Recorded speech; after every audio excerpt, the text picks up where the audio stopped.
During my farewell party, my cousin stood up and announced he landed a lead role in a movie. Then they turned it into his celebration while I wiped soda off the floor. I didn't say a word, but the next morning, my mom found something near the coffee pot and just froze. "So I guess this is my moment too," my cousin Nate said, raising his glass with the kind of smirk you only wear when you know you've stolen the spotlight. "I just landed the lead role in a movie." And just like that, my farewell party became his victory parade. There was a stunned silence at first, like everyone was still trying to figure out if he was serious. Then my aunt clapped, and someone started cheering. My uncle stood up and wrapped him in a hug. My mom beamed, because of course she did. Nate was her sister's golden boy, and somehow, his success always outshone my efforts, no matter the occasion. I stood there holding a half-empty can of Sprite, watching as the room spun away from me. Balloons with "Good luck, Evan," written in glitter letters, still floated near the ceiling, forgotten. The cake, my cake, sat untouched on the table, the icing starting to crack. No one noticed when I disappeared into the kitchen, except maybe the dog, who padded behind me looking equally bored. Someone spilled soda in the living room. Of course, they asked me to clean it. Not Nate. Not his loud, champagne-drunk entourage. Me. And I did. Without a word. I wiped the sticky mess from the hardwood floor while they toasted his big break. My hand shook, not from anger exactly, but from something colder. Emptiness. Familiar. Heavy. The house was filled with laughter. Not for me. Not even about me. That night, I didn't say anything. I smiled politely when Nate winked at me and said, "You're next, man. Don't be mad I stole the show." I wasn't mad. I was done. But the next morning, something happened. My mom was the first one up. She wandered into the kitchen still in her robe, mumbling something about needing coffee. I was already packed. I had an early flight, and I didn't want another chance for anyone to forget I was leaving. And then she saw it. Right there next to the coffee pot, on the edge of the counter. Her hand froze mid-air, just above the cabinet. Her eyes locked on it like it wasn't real. She didn't touch it. Just stared. "Evan," she whispered, her voice brittle. "What is this?" I didn't answer. I just zipped my suitcase, stood up straight, and walked past her. She didn't follow. She just stood there staring at the thing I left behind. It wasn't always like this. There was a time, years ago, when I thought being the reliable one meant something. That if I just kept showing up, kept helping, kept doing what no one else wanted to do, eventually, they'd see me. Not as the backup plan. Not as the one they call when the other cousins are too busy. Just me. Evan. But I should have known better. I was 12 the first time my mother skipped my piano recital to drive Nate to a casting audition. He didn't even get the role. But I still remember waiting by the curtains, peeking through them, hoping she'd walk in. She never did. Nate got his first commercial gig at 16. A local burger chain. I remember my mom crying when she saw him on TV like he'd just won an Oscar. When I got into Columbia, she texted back, "That's nice. Let us know if you need help moving." I didn't. I moved myself. I always did. Over the years, I swallowed it. All of it. The quiet exclusions. The times they forgot to tell me about family gatherings. The birthday cards that arrived 2 weeks late, if they arrived at all. But I kept showing up.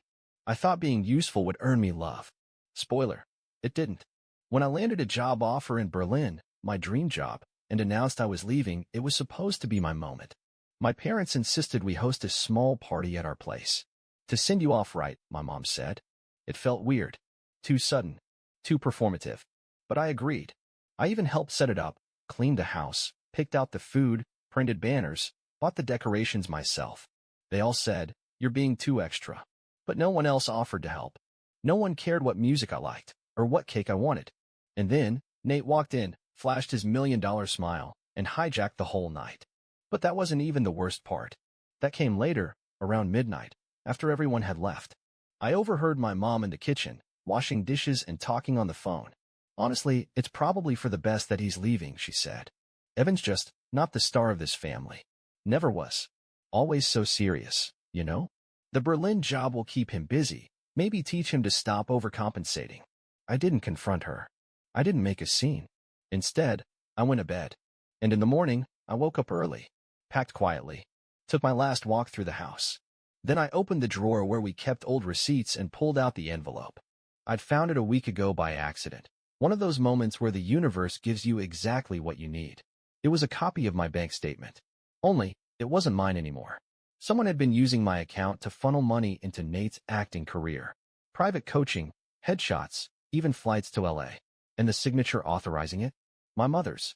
There was also an email. Printed, folded, tucked in the back of the envelope. It was from her to Nate's agent, saying, "I'm wiring the funds from Evan's account. He won't notice. He never asks questions." So yeah, I left that envelope on the counter next to the coffee pot. No note, no threat, just the truth. I watched her face go pale as she read it. Watched her lips move as she whispered my name. Watched the horror dawn on her when she realized I knew, and that I'd known for days. I didn't say a word. I just opened the front door, dragging my suitcase behind me. But I'll never forget her voice trembling as I stepped outside. "Evan, wait." I didn't. Because for the first time in my life, I wasn't playing the quiet one. I wasn't being useful. I was being done. When I landed in Berlin, it was still dark outside. Cold wind licked the windows of the cab, and the driver hummed along to a sad indie song I didn't recognize. I should have been excited, starting a new life in a city I loved, a job that made all the sleepless years worth it. But I couldn't stop thinking about her face when she saw the envelope. And the text that came 5 hours later. "Mom, we need to talk. This is not what you think." Then another. "Mom, please come home. Let's figure this out. We love you." Then Nate. "Nate, dude, what was that? You're really gonna throw a tantrum over a couple $1,000s? Grow up." A couple thousand. They'd stolen over $14,000 from me. Quietly. Over the course of 2 years. And they knew I'd never question it. Because that's who I was to them. Quiet, predictable, generous, Evan. The safety net. The invisible scaffold holding the family stage together so the stars, like Nate, could shine brighter. Not anymore. I ignored every message. I didn't answer their calls. I focused on my job, on building a new life. For the first time, I was in a place where no one knew me as the extra cousin. Here, I was just Evan. And I loved it. But the peace didn't last. 3 weeks later, I got a call at work from a blocked number. I don't know why I answered. Maybe I was just tired of running. "Evan." It was my dad. I hadn't heard his voice in months. He sounded tired, like he was reading off a script someone else had written. "We're flying out tomorrow," he said flatly. "Your mother and Nate need to talk to you. This has gone too far." I laughed, bitter and hollow. "Gone too far? You mean me leaving after you stole from me? After Nate turned my farewell party into a press tour for himself? After you all stood around while I cleaned soda off the floor like a servant?" He sighed. "It was a misunderstanding." "No," I said sharply. "It was betrayal. Call it what it is." The next day, I got an email from my building's receptionist. "Hello, Evan. Your family arrived and left multiple messages for you. They asked to be let up, but we declined as per your standing request. They said they'll return tomorrow at 10 a.m. If you'd like us to intervene again, please advise." I didn't reply, but the next morning, I waited by the door. At exactly 10:07, there was a knock. I opened it. My mom, wearing a gray pea coat and that same practiced look of half concern, half control. My dad stood behind her, hands in his pockets. And Nate, sunglasses, scarf, smirk. He looked like a walking magazine cover. "Hi, honey," my mom said carefully. "Can we come in?" I stepped aside. Not for them. For me. I wanted to hear it. I wanted to look them in the eye and see if they were capable of admitting the truth. They sat stiffly on the couch while I leaned against the kitchen counter, arms folded. No coffee. No fake small talk. Just war. Mom started. "Evan, we made a mistake. I made a mistake. I was under a lot of pressure. Nate's career was struggling, and you've always been so stable." Nate cut in. "You didn't even notice the money missing, man. Don't act like we robbed a bank." I stared at him. "You took from me. You just wore my last name while doing it." Dad finally spoke. "We're here to apologize." I raised an eyebrow. "Oh, yes," Mom said. "But we also need to move forward. We need this family whole again." There it was. Need. Not want. Not we're sorry. Not we were wrong. Just we need you back. Because they needed the guy who always paid for dinner. Who lent money without asking for receipts. Who never fought back. "I'm not coming back," I said simply. Silence. My mom's face twitched. "Evan, don't be dramatic." Dramatic? I laughed. "You forged my signature. You took money behind my back. You hijacked the most important night of my life. And when I didn't clap for Nate loud enough, you called me bitter." Nate rolled his eyes. "I didn't know about the money, all right? That was Mom. I just thought it was." "What?" I snapped. "Fair? Because I don't pose for selfies or cry on cue." You've always had a problem being supportive, Nate hissed. You act like a saint, but you've been jealous of me since we were kids. I stepped forward, slow and deliberate. Jealous? You mean when Mom framed your headshots and put them over my graduation diploma? Or when she gave you the master bedroom because your creativity needs space? You mean then? My mom stood. That's enough. No, I said. It's not. She froze. I'd never raised my voice to her. Not once. But this wasn't a son speaking to his mother. This was a man speaking to the people who built their comfort out of his silence. You want the truth? I said. Here it is. I sent money when Dad was laid off. I paid for your surgery co-pays when insurance wouldn't cover them. I bought your car, Nate. And never once, did anyone say thank you. But the moment I stopped being convenient, I was disposable. That's not true, Dad muttered. I turned to him. You knew. You looked the other way. Because it was easier to let Mom run the show, and easier to believe Nate would make it big someday, and save us all.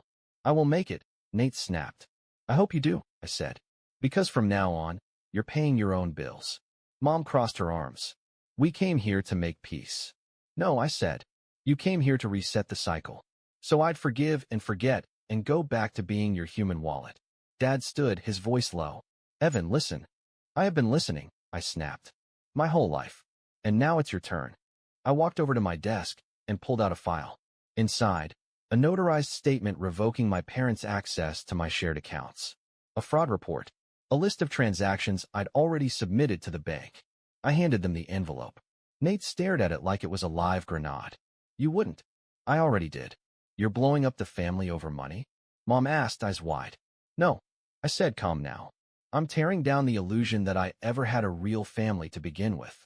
The three of them just stood there, silent, stunned. I opened the door. I have a meeting, I said. Feel free to see yourselves out. My mom's voice cracked. If you walk away from this. I cut her off. I'm not walking away. I'm breaking free. And then I shut the door. They left without another word. No slamming doors, no dramatic exits. Just a quiet shuffle down the hallway. But that silence, it roared. It wrapped around the apartment like smoke from a fire I'd just set. A part of me thought I might feel relief. Closure.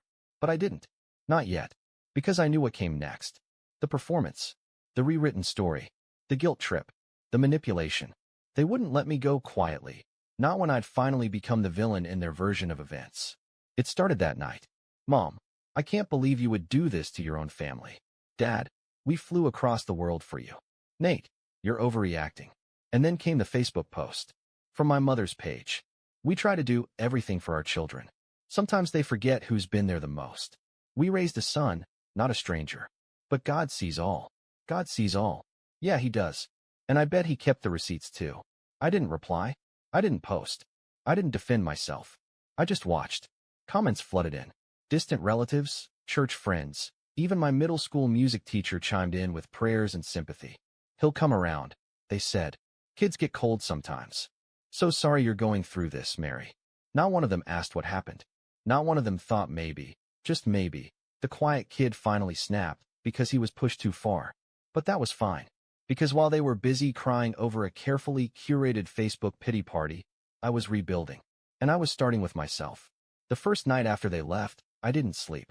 I stayed up watching the city lights outside my window. Berlin humming quietly in the background like a new chapter breathing just below the surface. My stomach twisted, but it wasn't regret. It was withdrawal from a lifetime of being the emotional mule for everyone else. The next day, I deleted the family group chat. Unfollowed Nate. Blocked my parents' numbers. I even pulled out the photo album my mom had made for me when I graduated college, and tossed it. Page after page of forced smiles at events they barely showed up to. I didn't need reminders of who I used to pretend to be. A week later, I got a call from an unknown number. I let it ring. Then it rang again. And again. Finally, I answered. Hello. There was a pause, then a sigh. Evan, it's Aunt Melissa. I blinked. I hadn't spoken to her in almost 5 years. She was the black sheep on my mom's side. The one who embarrassed the family by moving to Portugal and marrying a man they didn't approve of.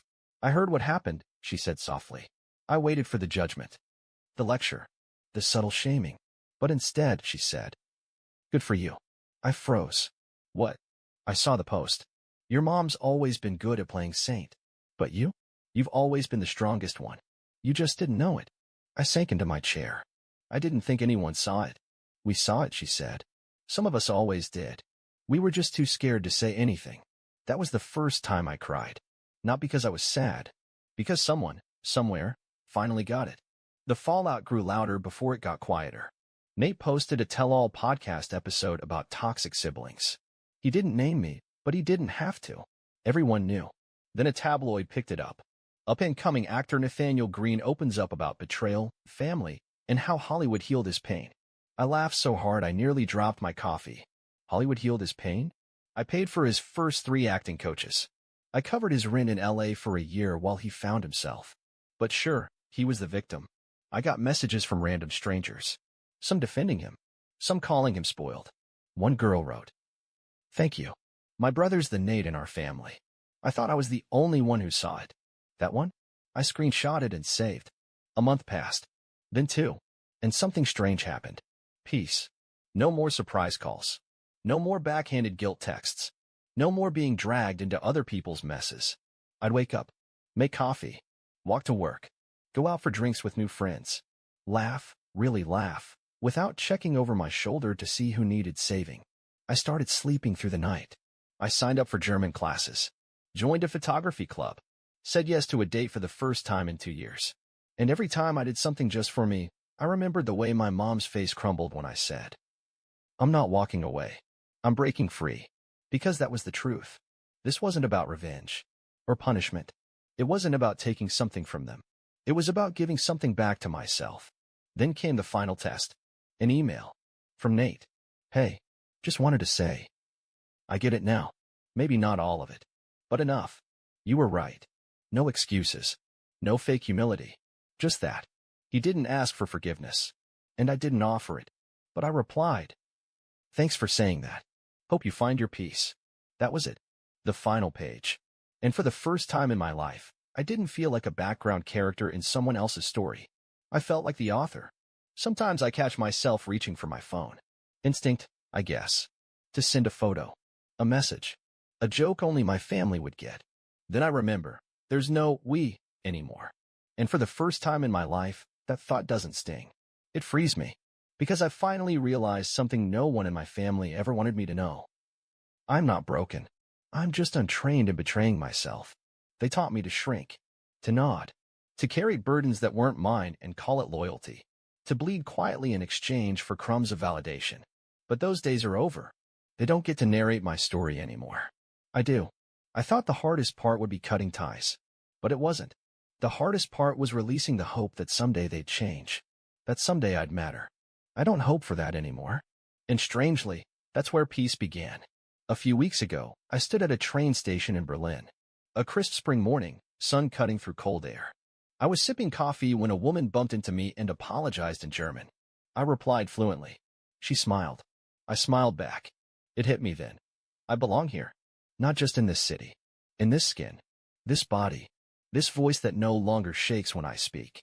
Later that day, I got an email from my old landlord back home. A letter had arrived for me. From my mom. She'd written it by hand. I opened the scan. It was 3 pages of guilt, nostalgia, and just enough sugar to pass as love. The last paragraph said, "We only ever wanted what was best for you. I wish you could see that. You've changed." I read it twice. Then I deleted the file. No reply. No closure. No more performances. Because yes, I've changed.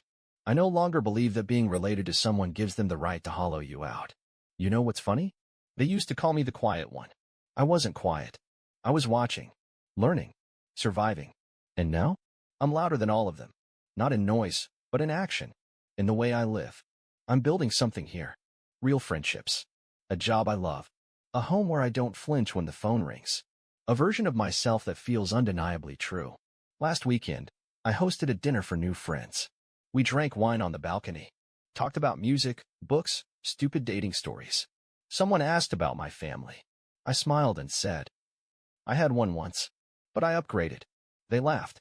I did too, because that's what healing sounds like. It doesn't always come with soft piano music and peaceful meditations. Sometimes it arrives as fire, closing chapters that were never safe to cross. This is my truth. I'm not selfish. I'm not dramatic. I'm not too sensitive. I'm not the villain in anyone's broken story. I'm the one who said no, and meant it. And if that makes me the black sheep, then I hope my will burns bright enough to light the way for the next quiet one. Moral of the story. You don't owe anyone your peace just because they share your blood. Being the strong one doesn't mean being the silent one. And sometimes, walking away isn't weakness. It's revolution.